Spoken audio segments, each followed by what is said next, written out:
before I get into my recommendations, I want to quickly go over the basics of weapon specialties, because while this information has been known for some time already, I'm still running into a bunch of people who don't know about it. Every main weapon in Splatoon Raiders has a few different subtypes. So, for example, High Octane E-Liter, Diesel E-Liter, and Unleaded E-Liter. Those subtypes determine what stat the weapon has a bonus in.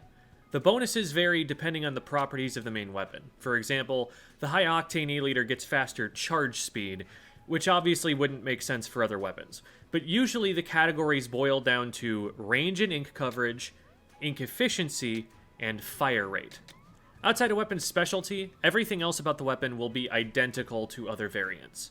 If you're lucky enough to have gotten a version of your weapon that says Primo at the beginning, what that means is that the bonus you get in that weapon's specialty, so again, ink coverage, ink efficiency, fire rate, whatever it is doubled compared to how it is on a typical weapon of that variant.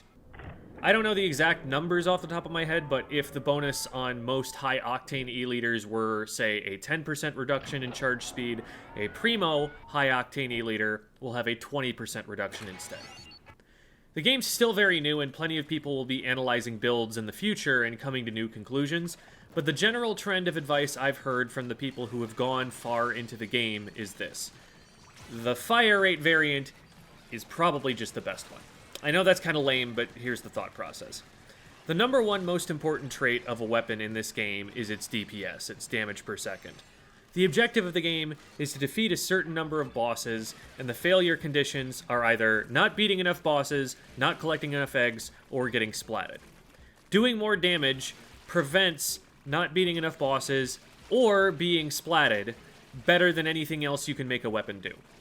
You can trivialize the game by making my Jet Squelcher one-shot bosses.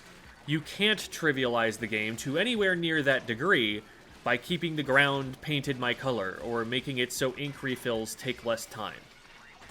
Range is always useful, obviously, but its utility in this context is dependent on the weapon class. If, theoretically, this were to make the difference in some niche situation between being able to hit a steelhead weak point or not, there might be a breakpoint where you get some value out of it. But if, say, an E-liter needs more range to hit a steelhead, there are probably more urgent priorities for it to deal with. In any case, there are so many other ways to address issues like that it's hard to quantify the value of this very well.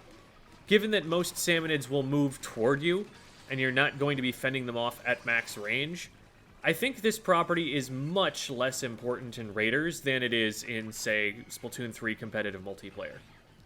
Ink coverage is also much more valuable in competitive Splatoon 3, where it denies an opponent access to an area and paints for special. In Raiders, enemies always move freely. They always paint for themselves as they go. They can't get stuck on your ink like side order enemies do. Also, you're always so hopelessly outnumbered that you are just never going to maintain full paint coverage for yourself. If this mobility is really such a concern for you, you have stronger solutions to the problem than optimizing your weapon for this. There are 100% uptime splatolites. You can play speed tank gadgets. You can use tank torrents and just swim through unpainted turf. You can use floaty fun torque screw and never have to touch the ground if you don't want to. At the end of the day, you can have really good ink coverage, but still not have the damage you need to clear a floor. It has a much lower impact on your ability to accomplish the objective. Ink efficiency does have an impact on DPS, in that the less time you have to spend refilling your ink tank, the more shots you can fire. That said, on most weapons, it takes a while to empty an ink tank, and it does not take that long to fill it back up. For another, there are other ways to improve ink efficiency outside of picking a weapon for that purpose, and some gadgets can even refill ink for you. Fire rate is a direct DPS buff, something that will become more and more important as you get further into the post-game and enemies start to sponge more and more damage. Yes, it means you'll run out of ink sooner and proportionally spend more time refilling the ink tank, but that doesn't mean you're reducing your DPS. It just means that between dealing damage and refilling ink, you're doing the longer of those two steps of the process in less time. Also, recall that with certain builds, there might only be one step to that process, because ink efficiency and ink recovery can be obtained through different means. Now, to be clear, this sort of thinking doesn't really start mattering that much until fairly deep in the postgame. My strongest weapon at time of writing is an ink coverage primo.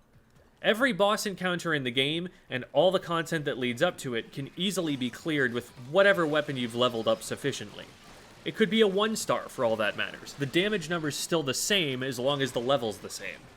These kinds of considerations are only coming about from people who are hundreds of layers deep in the postgame, places where making more efficient gameplay decisions can't get them as far as they need, and they really need their builds to start carrying a lot of the weight for them. Up until that point, pretty much every gadget and every build is relatively viable. I just think that, given that it's been out for about a week, and people are already finished with the novel content and moving on to the endless content, which is presumably procedurally generated, we're probably all going to reach a point where this starts to matter if we keep playing. So it's good to keep an eye out for the types of weapons we will want once we get there.